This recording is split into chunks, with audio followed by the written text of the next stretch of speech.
बहुत बहुत स्वागत है दोस्तों आप सभी का। आज की ये वीडियो बहुत ज्यादा इंपॉर्टेंट होने वाली है क्लास 11th के पॉलिटिकल साइंस सब्जेक्ट के लिए।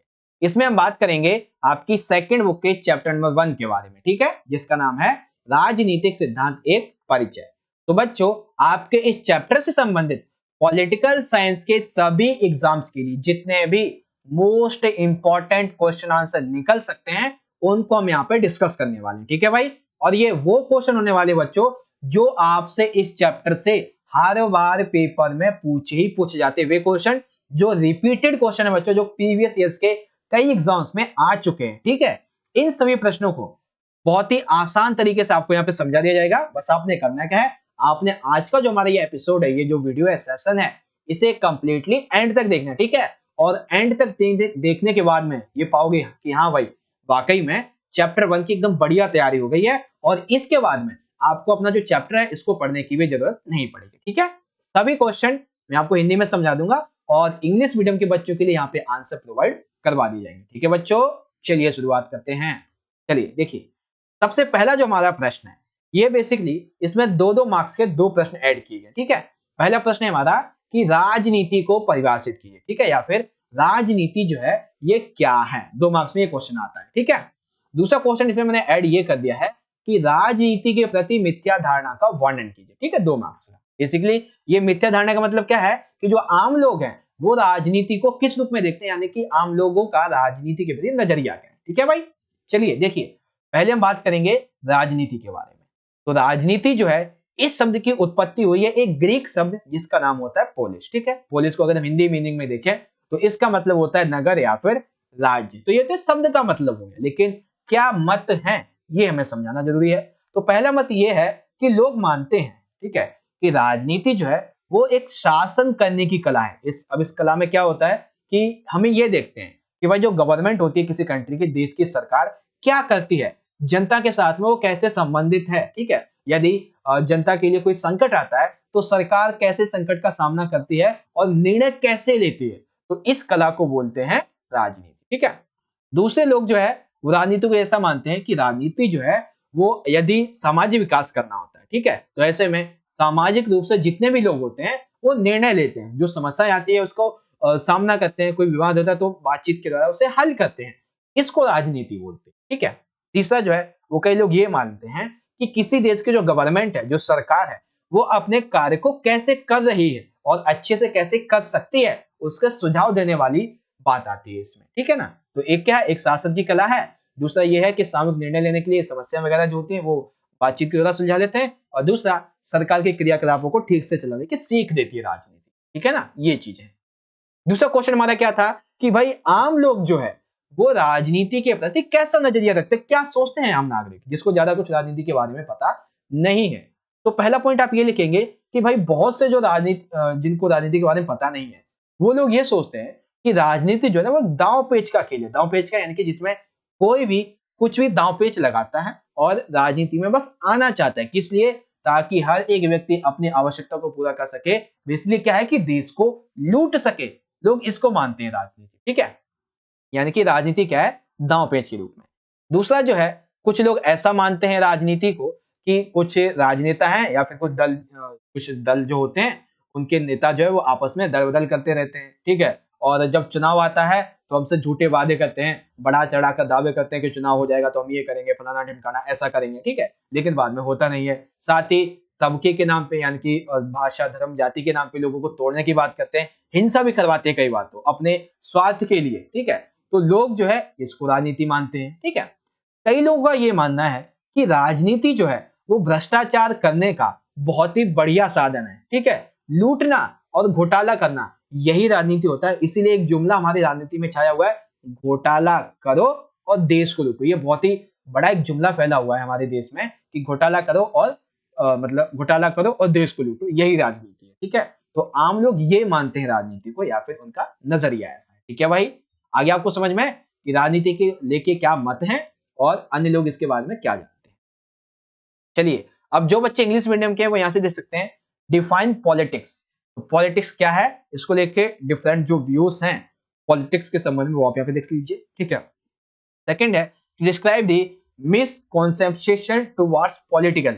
या फिर ऐसे पूछा सकता है आपसे क्वेश्चन कि describe the attitude of common people towards politics, ठीक है ना। तो क्या है वो, इज एज फॉलोज। तो वो पॉइंट आप यहां से इजीली रीड इन कर सकते हैं या रीड आउट कर सकते हैं। ओके बच्चों, चलिए the next question is that कि हाँ देखिए, ये क्वेश्चन ये है कि राजनीतिक सिद्धांत में हम क्या अध्ययन करते हैं, ठीक है। और राजनीतिक सिद्धांत के प्रति किन्हीं दो राजनीतिज्ञ के विचार बताइए, ठीक है। तो यानी कि ये जो अध्ययन वाला क्वेश्चन है ना, कि राजनीति में हम क्या अध्ययन करते हैं, ये आगे चल के मैं आपको इस तरीके से बताऊंगा कि यदि 6 मार्क्स में आएगा ना तो भी आप लिख दोगे। अभी बस आप इतना समझो कि केवल राजनीति सिद्धांत होता क्या है इसकी हम बात करें, ठीक है ना। 2 मार्क्स में क्या है आखिर। ओके, देखिए राजनीति सिद्धांत में हम जीवन के बहुत से अन्य पहलुओं का यहाँ पे अध्ययन करते हैं। जैसे कि राजनीति सिद्धांत जो है, इसमें हम उन विचारों का, उन नीतियों को अच्छे से समझते हैं, ठीक है ना। यानी कि देखिए ध्यान से समझिएगा कि जो राजनीति सिद्धांत है ये बेसिकली उन विचारों का, उन नीतियों का एक रूप हमें प्रतिबिंबित करता है, जिससे हमारे समाज का सामाजिक जीवन, हमारी सरकार, हमारा संविधान बना है। यानी कि हमारा सामाजिक जीवन कैसा होगा, हमारी गवर्नमेंट कैसे बनेगी, संविधान कैसे बनेगा, तो उन सभी नीतियों को, नियमों को एक प्रतिबिंब के रूप में कौन प्रदान करता है, राजनीति सिद्धांत। अब राजनीति सिद्धांत के तहत हम स्वतंत्रता, समानता, न्याय, लोकतंत्र, धर्मनिरपेक्षता, ऐसी बहुत सी अवधारणाएं हैं जिसका यहाँ पे अध्ययन करते हैं, ठीक है। साथ ही राजनीतिक जो सिद्धांत है ये कानून के राज को, नागरिकों के अधिकारों के बंटवारे को, न्यायपालिका की बहुत सी शक्तियां, इनकी शक्तियों की सार्थकता से जांच करता है। और साथ ही यदि समाज में किसी प्रकार की कोई नई चुनौती आती है, न्यू बेसिकली वेरिएस आता है, तो उसकी व्याख्याएं बहुत तरीके से उत्पन्न की जाती है, ठीक है ना। तो ये राजनीति सिद्धांत के अंतर्गत अध्ययन किया जाता है, ठीक है बच्चों। अब आपको समझ में आ गया कि भाई राजनीति सिद्धांत में हम किन का अध्ययन करते हैं, ठीक है। जिन विचारों से, जिन नीतियों से हमारा सामाजिक जीवन, सरकार और संविधान ने आकार ग्रहण किया, ठीक है। बहुत सी बातें इसमें आ जाती हैं, ठीक है, और ये सारे पॉइंट। ओके, अब इसी में दूसरा क्या ऐड है हमारा कि राजनीतिक सिद्धांत के प्रति किन्हीं दो राजनीतिज्ञ के विचार लिखो, ठीक है। तो राजनीतिक सिद्धांत के प्रति 2 के पूछे गए, मैं आपको टोटल 5 बताऊंगा, ठीक है ना। 5 नहीं 4, हाँ 5 है बेसिकली। पहला है प्लेटो और अरिस्टोटल। बेसिकली 5वीं शताब्दी में, 5वीं शताब्दी ईसा पूर्व की बात करें तो 5वीं शताब्दी ईसा पूर्व के दौरान के बारे में प्लेटो और अरिस्टोटल कहते हैं कि यहाँ पे राजशाही या लोकतंत्र बेहतर है या नहीं, इसकी बात करते हैं। दूसरा जो है वो ये कहते हैं कि स्वतंत्रता मानव जाति के मौलिक अधिकार के रूप में होती है। तीसरा, कार्ल मार्क्स जो वो ये कहते हैं कि समानता के रूप में महत्वपूर्णता की तरह ही होती है, यानी कि समानता जो है ये महत्वपूर्ण होनी चाहिए, ठीक है। तीसरा, महात्मा गांधी जी कहते हैं, इन्होंने अपनी पुस्तक हिंद स्वराज में कहा कि स्वराज ही हमारा जन्मसिद्ध अधिकार है जिसे मैं लेकर रहूंगा, यानी कि स्वराज का वर्णन क्या है, ठीक है।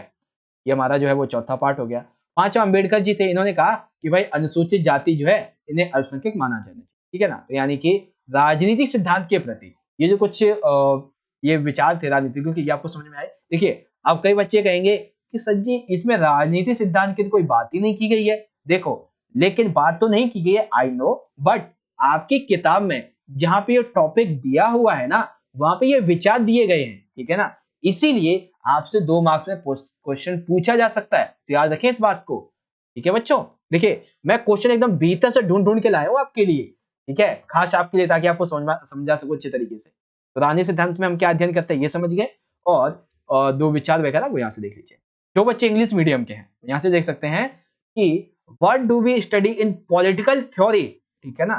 तो पॉलिटिकल थ्योरी में हम क्या क्या अध्ययन करते हैं, तो यहाँ पे आप देख सकते हैं। And right the views of any two politicians towards political theory, ठीक है ना भाई। तो लिख देंगे कैसे भाई, ये आ जाते हैं हमारे पॉइंट सारे के सारे, और यहाँ से आप इसको लिख सकते हैं। Okay, now going to the next question number is 3। जैसे कि मैंने अभी आपको बताया था कि हमें राजनीतिक सिद्धांत जो है वो आखिर क्यों पढ़ना चाहिए, है ना। ये क्वेश्चन बच्चों आपसे ज्यादातर 6 मार्क्स में पूछा जाता है और 4 मार्क्स में भी, ठीक है, कि हमें आखिर राजनीतिक सिद्धांत क्यों पढ़ना चाहिए, जिसमें हमने हमारा जो समाज है, हमारी सरकार, हमारा संविधान जिसने आकार ग्रहण किया उसके बारे में बातें बताई गई हैं, लोकतंत्र, समानता, न्याय सिद्धांत, ठीक है, संघवाद, ये सारी चीजों के बारे में बताया जाता है। तो आखिर क्यों हमें पढ़ना चाहिए, ठीक है ना। तो कई तरीके से पढ़ना चाहिए, बहुत सारे इसके कार्य होते हैं। सबसे पहली बात ये आती है कि भविष्य में आने वाली जो समस्याएं हैं ठीक है, आने वाली समस्याओं के समय एक दृढ़ निश्चय और निर्णय लेने वाला नागरिक बन सके। यानी कि आने वाले टाइम पे बहुत सारी समस्या समाज में आने वाली हैं, एक व्यक्ति के रूप में, एक समाज के रूप में। तो इसीलिए उस समय हम एक अच्छा निर्णय ले सकें, इसको समझने के लिए हमें राजनीतिक सिद्धांत पढ़ना चाहिए। ठीक है, साथ ही लोगों को यानी कि नागरिकों को अपने अधिकारों को समझने के लिए संविधान में क्या अधिकार दिए गए हैं, संविधान में क्या कर्तव्य हमें दिए गए हैं, उनको समझने के लिए और यदि हमें पालन करना चाहिए तो वो कैसे और क्यों करना चाहिए, इसको समझने के लिए हमें इसका राजनीतिक सिद्धांत का पढ़ना जरूरी है। ठीक है, तीसरा ये है कि एक अधिकार संपन्न यानी कि हमें अपने अधिकारों का ज्ञान होने के लिए, ठीक है, साथ ही एक अच्छा और जागरूक नागरिक बनने के लिए हमें राजनीतिक सिद्धांत पढ़ना चाहिए। ठीक है, उसके बाद राजनीतिक चेतना जागृत करने के लिए यानी कि यदि हमें राजनीति के बारे में और अच्छी जानकारी चाहिए तो वो हम राजनीतिक सिद्धांत से प्राप्त कर सकते हैं। ठीक है, पांचवा है कि हमें यदि वाद विवाद करना है, किसी टॉपिक के लेकर तर्क वितर्क करना है, लाभ हानि का आंकलन करना है, तो इस समय ऐसे टाइम पे एक अच्छा निर्णय लेने की जो कला है वो हमें राजनीतिक सिद्धांत सिखाता है। ठीक, छठा है कि हमारी जो शासन व्यवस्था है, हमारा जो लोकतंत्र है, इसका क्या उपयोग है, ठीक है, और इसको कैसे मजबूत किया जा सकता है, इन सभी के ज्ञान को बोला जाता है। ठीक, सातवां ये है कि अंतरराष्ट्रीय शांति एवं सहयोग को बढ़ावा देने के लिए हमें इसका अध्ययन करना चाहिए। साथ ही आठवां क्या हो जाएगा कि समाज में ये जितने भी तरह के पूर्वाग्रह समाये हुए हैं ना, कि विधवा पुनर्विवाह नहीं हो सकता है, लड़कियों को शिक्षा नहीं दी जा सकती है, और जितने भी पूर्वाग्रह हैं उनको समाप्त करना और देश में एकता को स्थापित करना, इन सभी के लिए राजनीतिक सिद्धांत को पढ़ना जरूरी है। क्या भाई आगे समझ में? पहला क्या कि जो भविष्य में आने वाली समस्या है, तो भविष्य में जो समस्या आएगी उसके उस समय अच्छा निर्णय लेने के लिए, अपने अधिकारों और कर्तव्यों को समझने के लिए, ठीक है, एक अधिकार संपन्न, एक अच्छा नागरिक, जागरूक नागरिक और राजनीति के प्रति चेतना जागृत करने के लिए पढ़ना चाहिए। वाद विवाद कर सकें, तर्क वितर्क, लाभ हानि का आकलन कर सकें, ठीक है, शासन व्यवस्था को और मजबूत बना सकें, अपने ज्ञान को बढ़ा सकें, लोकतंत्र की उपयोगिता को जान सकें, अंतरराष्ट्रीय शांति सहयोग को बढ़ा सकें, समाज में पूर्वाग्रह को समाप्त कर सकें। तो ये सारे पॉइंट यहाँ पे आ जाते हैं। ओके बच्चों, चलिए अब बात करते हैं आगे। अब जो बच्चे इंग्लिश मीडियम के वो यहां से देख सकते हैं कि why should be study political theory, तो आखिर हमें क्यों पॉलिटिकल थ्योरी को पढ़ना चाहिए, तो इसलिए पढ़ना चाहिए। ठीक है, ये पॉइंट है सारे के सारे, आप यहां से देख लीजिए। ओके बच्चों, चलिए इस तरीके से हमारा ये जो चैप्टर नंबर 1 था आपकी सेकंड बुक का, 13 मिनट में हमने अपना आधा चैप्टर कंप्लीट कर लिया। ठीक है, यानी कि 50% हमारा चैप्टर कंप्लीट हो चुका है इन्हीं 3 क्वेश्चन में। ठीक है, अब कुछ और बच जाते हैं, उनको हम देख लेंगे, बहुत ही इंपॉर्टेंट बचते हैं। ठीक है, लेकिन इससे पहले यदि आपको वीडियो अच्छा लग रहा हो अभी तक तो लाइक करो, शेयर करो और चैनल को सब्सक्राइब कर लेना। और हाँ, कमेंट बॉक्स में आप सभी मुझे अपना फीडबैक देके जाना कि यस सर आपने जो समझा वो समझ में आया या नहीं। ठीक है, इंस्टाग्राम पे मैसेज कर सकते हो, डाउट वगैरह होता है तो। और 11th क्लास का जो टेलीग्राम ग्रुप है इसे भी ज्वाइन कर लेना, नीचे डिस्क्रिप्शन बॉक्स में लिंक मिल जाएगा। क्वेश्चन नंबर 4, ये काफी इंपॉर्टेंट है बच्चों, और कई बच्चों को इसका आंसर पता भी नहीं होगा, कई बार समझने की भी कोशिश की होगी तो भी समझ में नहीं आया होगा। ठीक है ना, देखिए क्वेश्चन है राजनीतिक बनाम राजनीतिक सिद्धांत का वर्णन करो। बेसिकली देखो यहाँ पे क्या है, ये नाम आपको एक साथ दिख रहा है कि राजनीतिक बनाम राजनीतिक सिद्धांत का वर्णन। ठीक है, यानी कि राजनीति बनाम राजनीतिक सिद्धांत का वर्णन, लेकिन ये दोनों अलग अलग है। ठीक है, राजनीति अलग है और राजनीतिक सिद्धांत ये दोनों अलग है। तो भाई हम यहाँ पे बात एक्सप्लेन कर देंगे भाई, देखेंगे लिखेंगे इस तरीके से। देखो पहले हम बात करें राजनीति की। ठीक है, तो राजनीति जैसा कि अभी हमने देखा कि दो शब्दों से मिलकर बना है, राज प्लस नीति, अर्थात नीति पर आधारित शासन। ठीक है, तो इसको बोलते हैं राजनीति, जो नीति पर आधारित शासन किया जाता है। ठीक है, इसी में यह आ जाता है कि नागरिक या फिर व्यक्तिगत स्तर पर किसी विशेष सिद्धांत अथवा व्यवहार का प्रयोग राजनीति के अंतर्गत आता है। यानी कि यदि हम बात करते हैं कि नागरिक के लिए या फिर व्यक्तिगत स्तर के लिए यदि किसी सिद्धांत का उपयोग करना है तो वो हम राजनीति उपयोग करते हैं। ठीक है, निर्णय लेने की प्रक्रिया, सरकार बनाने की प्रक्रिया, सत्ता प्राप्त करने की जो प्रक्रिया है वो राजनीति के अंतर्गत आ जाती है। ठीक है, तो 2 मार्क्स में आपको बस ये 3 लाइन लिखनी है। ठीक है, आपके अगर आंसर शीट को देखेंगे तो 5 से 6 लाइन हो जाती है इतने में। ओके, अब बारी आती है राजनीतिक सिद्धांत की। ठीक है, दूसरा आ गया राजनीतिक सिद्धांत। तो राजनीतिक सिद्धांत का मुख्य विषय होता है सरकार या फिर राज्य, जबकि राजनीति में क्या होता है, नागरिक या फिर व्यक्ति होता है। ठीक है, लेकिन राजनीतिक सिद्धांत में राज्य व सरकार होती है। इसमें हम स्वतंत्रता के बारे में, समानता के बारे में, न्याय और लोकतंत्र ऐसी जो अवधारणा है इसके बारे में अच्छे से अध्ययन करें। ठीक है, इसका जो मेन उद्देश्य होता है राजनीति सिद्धांत का वो ये होता है कि नागरिकों को राजनीतिक प्रश्नों के बारे में तर्क संगत ढंग से सोचने एवं सामाजिक राजनीतिक घटनाओं को सही तरीके से आकलन प्रशिक्षण देना चाहिए। ये उद्देश्य होता है। राजनीतिक सिद्धांत में हम क्या करते हैं, हम समानता, आजादी या न्याय की अनेक परिभाषाओं से रूबरू होते हैं। क्योंकि देखो, एक मैं आपको अच्छी सच्चाई बताता हूँ कि आपकी ये जो सेकंड वाली बुक है ना भाई, सेकंड वाली बुक में इतनी परिभाषाएं हैं जिससे आप समझते समझते कंफ्यूज आ जाओगे। ठीक है, बट डोंट वरी, आने वाली वीडियोस को आप देखते रहेंगे तो आप हर एक चीज को आसान तरीके से समझ पाएंगे, डिफरेंस भी कर पाएंगे। ठीक है, यहाँ पर हमें राजनीतिक चीजों के बारे में अपने विचार, अपने व्यवहार को, अपने भावनाओं के परीक्षण के लिए प्रोत्साहित करना शामिल होता है। ठीक है भाई, राजनीति के संबंध में ये वाले पार्ट आ जाएंगे यहाँ तक के, और राजनीति सिद्धांत के बारे में ये वाले पार्ट। ओके बच्चों, तो दो अलग अलग अवधारणाएं हैं। अब कैसे हैं भाई, आप समझ गए होंगे। अब जो बच्चे इंग्लिश मीडियम के हैं तो यहाँ से देख सकते हैं कि describe politics versus political theory, है ना। पॉलिटिक्स क्या है, तो पॉलिटिक्स संबंध में आप ये 2 पॉइंट और एक लास्ट वाला, ठीक है। एंड जो पॉलिटिकल थ्योरी है इस संबंध में आप ये 3। ओके बच्चों, चलिए अब बारी आती है क्वेश्चन नंबर 4 की। सॉरी 4 तो हमारा हो ही गया, 5वें की हम बात कर रहे हैं। तो 5वां देखिए, ये क्वेश्चन जो वो ऑलरेडी हम वैसे कर चुके हैं, ठीक है, लेकिन ये क्वेश्चन यदि आपसे थोड़ा अच्छे से एक्सप्लेन करके पूछा जाए तब कैसे आप लिखेंगे। तो क्वेश्चन हमारा ये है कि किन्हीं ऐसे 4 तरीकों की पहचान कीजिए जिनमें राजनीतिक सिद्धांत हमारे लिए उपयोगी होता है। ठीक है, तो वो कौन से 4 तरीके हैं। बेसिकली देखो, राजनीतिक सिद्धांत जो है इसमें हम राजनीति के कई क्षेत्रों के विषयों का अध्ययन करते हैं, जैसे कि समाज में आने वाली सामाजिक, आर्थिक, राजनीतिक समस्याएं जो हैं इनको हम समझते हैं, इनके समाधान को ढूंढते हैं। ठीक है, साथ ही जो नागरिक होते हैं वो भविष्य में आने वाली जो समस्याएं होती हैं उनके ज्ञान को समझते हैं और उनके लिए समाधान ढूंढ लेते हैं। तो यही होता है राजनीतिक सिद्धांत। आखिर क्यों या फिर आखिर कैसे ये हमारे या फिर नागरिकों के लिए उपयोगी हो सकता है, ये हमें बताना है। तो ये तो क्या हो गई, ये हमारी एक छोटी सी भूमिका हो गई कि राजनीतिक सिद्धांत में हम क्या अध्ययन करते हैं और नागरिक जो है इससे आने वाले जो मुश्किलें होती हैं उनके समाधान करने के लिए समाधान ढूंढ लेते हैं। ठीक है ना, तो ये चीजें।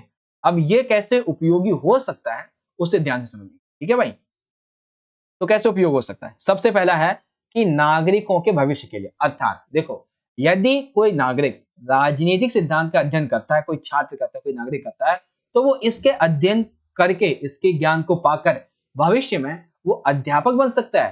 ठीक है, वो इसको अध्ययन करके जज बन सकता है, वकील बन सकता है, एक पॉलिटिशियन बन सकता है, एक नौकरशाही बन सकता है, पत्रकार। यानी कि यदि वो राजनीतिक सिद्धांत का अध्ययन करता है तो भविष्य में वो एक अच्छे पद को प्राप्त कर सकता है जिसमें ये पद शामिल है। ठीक, दूसरा ये है कि लोकतंत्र की उपयोगिता का ज्ञान। बेसिकली देखो, जो नागरिक हैं पहले तो उन्हें जागरूक होना चाहिए। ठीक है, जब वो जागरूक हो जाते हैं तो वो लोकतंत्र के महत्व को समझने लगते हैं। ठीक है, कि लोकतंत्र क्यों महत्वपूर्ण है और यदि हमने लोकतंत्र को नहीं बनाए रखा, इसका पालन नहीं किया, इसका सम्मान नहीं किया तो हमारी स्थिति क्या हो जाएगी। ठीक है, तो लोकतंत्र का महत्व ज्ञान करना, अधिकार एवं कर्तव्य को समझने के लिए क्यों अध्ययन करना चाहिए या फिर नागरिकों के लिए क्यों उपयोगी है, ताकि नागरिक अपने अधिकार जैसे कि लोकतंत्र के बारे में, समानता के बारे में, स्वतंत्रता के बारे में, न्याय के बारे में, ये जितने भी सिद्धांत हैं इन सभी को राजनीतिक सिद्धांत के द्वारा समझा जा सकता है। साथ ही राजनीति के प्रति वो अपने ज्ञान को इससे बढ़ाता है, यानी कि इसके अध्ययन से नागरिक राजनीति के बारे में अच्छे से बहस करने लगता है, भाषण प्रतियोगिताओं में भाग लेने लगता है। एक तरीके से राजनीतिक सिद्धांत जो है वो उसे राजनीति में और ज्यादा दिलचस्पी लेने के लिए प्रोत्साहित करता है। ठीक है, राजनीतिक सिद्धांत हमें न्याय, समानता, इसके बारे में एक अच्छी सोच से अवगत कराते हैं ताकि हम अपने हित में, समाज हित में तर्क वितर्क कर सकें। ओके, सबसे आखिरी है दायित्वपूर्ण नागरिक। इसके अध्ययन से हम तर्कशील बनते हैं, जानकार बनते हैं, जागरूक बनते हैं। साथ ही हमारी विचारशीलता, हमारी जो विचार करने की शक्ति, हमारी सोचने की शक्ति, हमारी कार्य करने की शक्ति ऐसी हो जाती है जिससे हम अपने कार्य को देश हित में लगाते हैं ताकि देश का कोई अहित ना करे, देश का सम्मान करे, देश की रक्षा हो सके, ऐसे कार्यों में लगा। ठीक है ना भाई, तो राजनीतिक सिद्धांत का अध्ययन हम कई रूपों में करते हैं, यानी कि कई रूपों में हमारे लिए उपयोगी है। वो कैसे है आप यहाँ पे देख ही सकते हैं। ठीक है भाई, जो इंग्लिश मीडियम के बच्चे हैं यहाँ से देख सकते हैं कि explain any 4 ways in which political theory can be useful to us.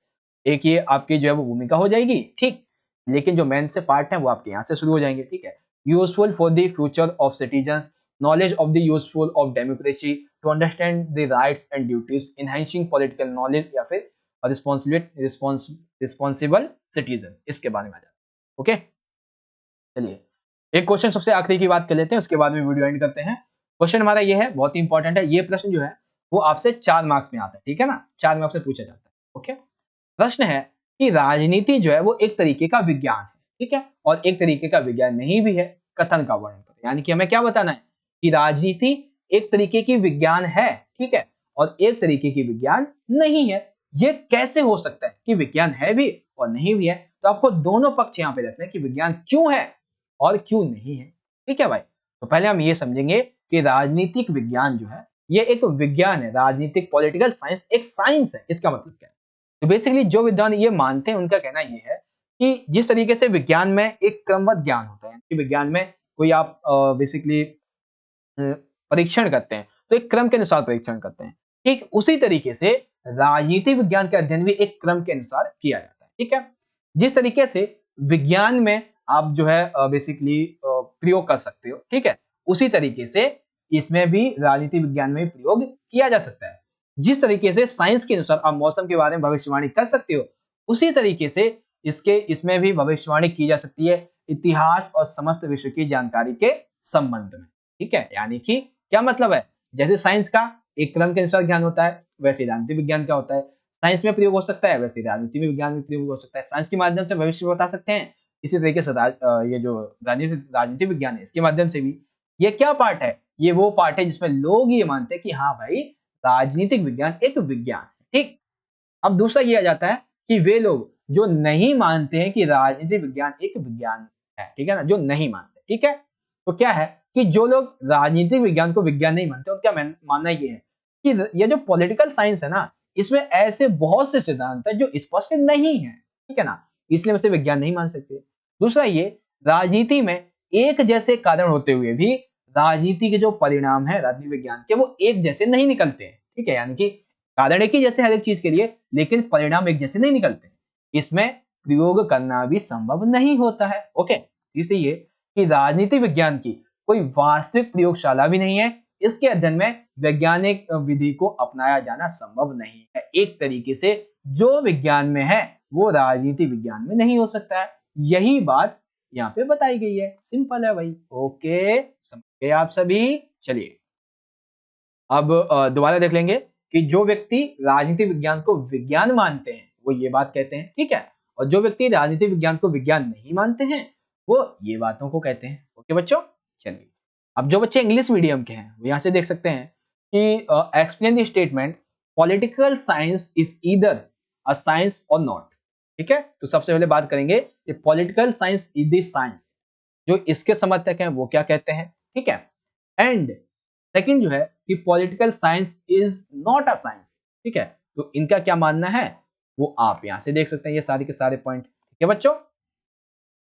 Well इस तरीके से हमारा ये जो चैप्टर था, चैप्टर नंबर 1 राजनीति सिद्धांत का एक परिचय, ये आपको बहुत ही अच्छे तरीके से समझ में आ चुका होगा, ठीक है ना। देखिए जितना हो सकता था आसान से आसान तरीके से समझाना, वो मैंने आपको यहाँ पे अच्छे तरीके से समझा दिया है। एंड आई होप कि आपको आज की ये वीडियो बहुत अच्छी लगी होगी, आपको आपका जो चैप्टर है वो अच्छे तरीके से समझ में आ चुका होगा। देखिए यदि आपको वीडियो अच्छा लगा तो जितना हो सके बच्चों उतना इस वीडियो को आप लाइक कर दीजिए, जितना लाइक करेंगे उतना ज्यादा हमारा मोटिवेशन बढ़ेगा ऐसे ही और भी इंपॉर्टेंट वीडियोस को बनाने के लिए। और साथ ही जितना हो सके उतना इस वीडियो को शेयर कर दो अपने सभी दोस्तों के साथ में। और हाँ एक चीज, सभी बच्चे जाते जाते मुझे कमेंट बॉक्स में जरूर बता के जाएंगे कि यस सर आपने जो वीडियो हमें समझाई है, जो क्वेश्चन समझाए हैं, जो चैप्टर समझाया है वो अच्छे से समझ में आ गया है या नहीं आया, ठीक है ना। समझाए बताएंगे, बता के जाएंगे सभी बच्चे। और वेल मिलते हैं आपसे नेक्स्ट वीडियो में, तब तक के लिए आप पढ़ते रहिए, अपना ख्याल रखिएगा। धन्यवाद। जय हिंद, वंदे मातरम।